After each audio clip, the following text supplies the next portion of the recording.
docteur Frédéric Walling, je travaille dans le service de pneumologie interventionnelle du docteur Fournier et je suis en charge dans ce service de développer la technique de réduction volumique d'emphysème par poste de valve. L'emphysème, c'est une destruction du tissu pulmonaire et des alvéoles pulmonaires qui est liée à une inflammation chronique du poumon. Cet emphysème va avoir deux conséquences principales. La première conséquence, c'est qu'en détruisant les alvéoles, on empêche de bons échanges en oxygène, donc le patient peut manquer d'oxygène.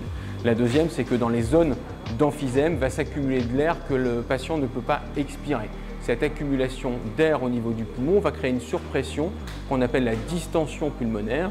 Cette distension, elle va comprimer le poumon qui est moins malade et elle va comprimer le diaphragme, qui est le muscle qui nous fait respirer.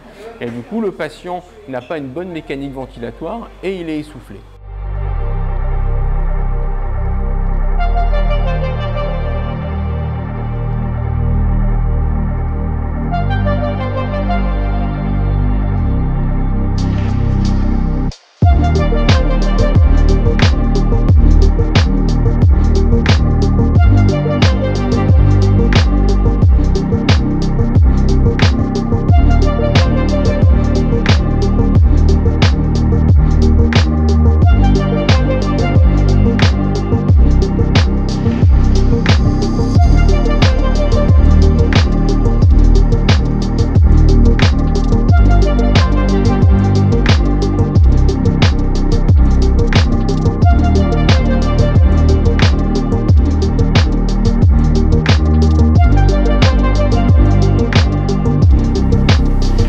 Ce qu'on vient de faire, c'est une pose de valve endobronchique. Ces valves sont des valves unidirectionnelles qu'on va aller positionner en fibroscopie bronchique sous anesthésie générale dans une zone de poumon qui est très malade, très emphysémateuse.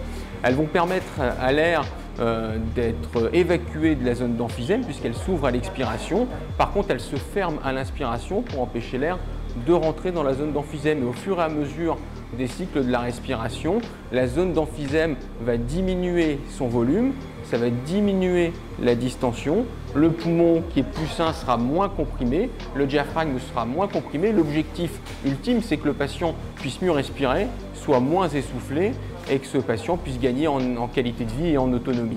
C'est une intervention qui s'adresse à tous les patients qui ont une BPCO avec de l'emphysème et qui restent essoufflés à l'effort malgré un traitement respiratoire optimal qui doit comprendre au minimum un sevrage du tabac qui est obtenu depuis plusieurs semaines, un traitement médicamenteux pour ouvrir les bronches et une réadaptation respiratoire.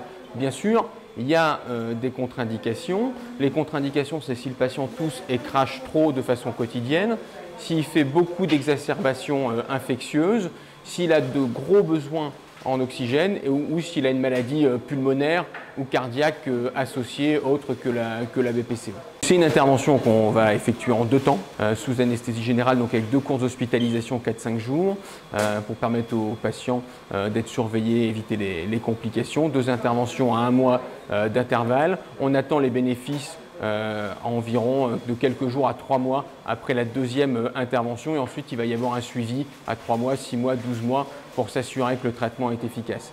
C'est une technique qui a l'avantage d'être réversible, donc si le traitement n'est pas efficace, on peut réendormir le malade, enlever les valves et on retourne au point de départ. Il faut d'abord bien sélectionner le malade qui pourra être éligible. Chez les patients qui sont bien sélectionnés, on estime dans la littérature médicale qu'environ 60% d'entre eux vont bien répondre à la pose de valve endobronchique avec une amélioration de la fonction respiratoire, une amélioration de la qualité de vie, une amélioration de leur autonomie et sur les dernières études, on montre que ce bénéfice il persiste pour la plupart d'entre eux à 3 ans.